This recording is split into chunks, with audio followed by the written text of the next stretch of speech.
Kira-kira 100 tahun yang lalu, uang atau money itu belum dipuja seperti saat ini. Uang belum didewakan seperti sekarang. Atau dengan kalimat lain, uang itu baru 100 tahun dipuja bagaikan dewa. Kalau emas, ya memang iya dari dulu memang dipuja sebagai simbol kemakmuran dan alat tukar terpercaya. Kembali ke uang. Uang itu hanya greasing the transaction, atau uang itu hanya pelumas transaksi. Uang itu hanya pelancar pertukaran. Itu adalah istilah 100 tahun yang lalu, yaitu sebelum Great Depression tahun 1931. Setelah Great Depression tahun 1931, muncullah teori ekonomi baru. Teori ekonomi dari Milton Friedman, Friedrich Hayek, Ludwig von Mises. Kemudian dikatakan bahwa sejak tahun 1931 ke sana ke belakang adalah teori Adam Smith mati. Jadi teori Adam Smith mati. Kemudian sejak Perang Dunia Kedua usai, zaman ekonom penggagas Bretton Woods Conference, John Maynard Keynes berkuasa. Ini adalah zaman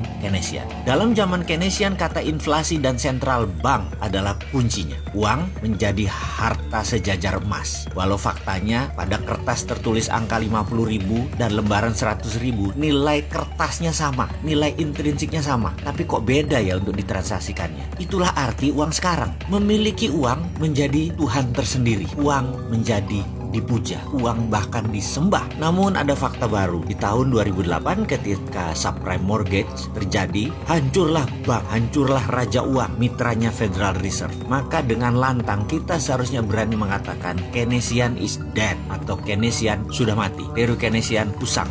Teori neolips sudah nggak bisa jalan lagi di era digital ekonomi saat ini. Maka sejak tahun 2009, dunia mulai berontak. Banyak anak muda yang tidak percaya IMF, tidak percaya World Bank, terutama anak muda dan non-pemerintahan ya. Mereka mulai rebel. Kelompok ini dikenal dengan filosofi ekonomi baru, yaitu mereka memiliki nama dengan julukan baru, Modern Economy Theory. Pencetusnya adalah Warren Mosler, Bill Mitchell, Stephanie Kelton, Randall Wray, dan bapak dari itu semua adalah Michael Hudson. Bahkan ada yang menyebutkan teori sekarang ini setelah Keynesian mati adalah zamannya Hudsonian. Namun kita tahu virus ilmu lama Keynesian neolips membekas dalam kepala generasi di atas kita, bahkan di sebagian generasi kita, dan agak sedikit mencemarkan ke generasi baru. Namun ada generasi yang steril, yaitu generasi milenial. Generasi milenial sudah tidak percaya Keynesian. Dia mulai mengadopsi teori dari Hudsonian, yaitu Modern Economy Theory. Tapi sayang, pejabat negara masih Keynesian semua, jadi belum bisa diterapkan Modern Economy Theory tersebut yang berbasis project. Pejabat dengan Keynesian cirinya gampang. Kalau nggak ada uang, mereka cari utangan. Dan dalam Modern Economy Theory, kata hutang itu hilang dalam kamus mereka. Kata hutang itu hilang dalam kamus anak-anak milenial. Yang ada hanya sovereign wealth fund, printing money, project creation, digital banking, consolidated bottom of pyramid, dan banyak lagi. Saya sangat bergantung kepada kaum milenial. Semoga ke depan kaum milenial bisa mengambil alih dan mengganti pemahaman kuno yang hingga saat ini masih berlaku dengan strategi tidak berhutang dan tidak jual aset negara.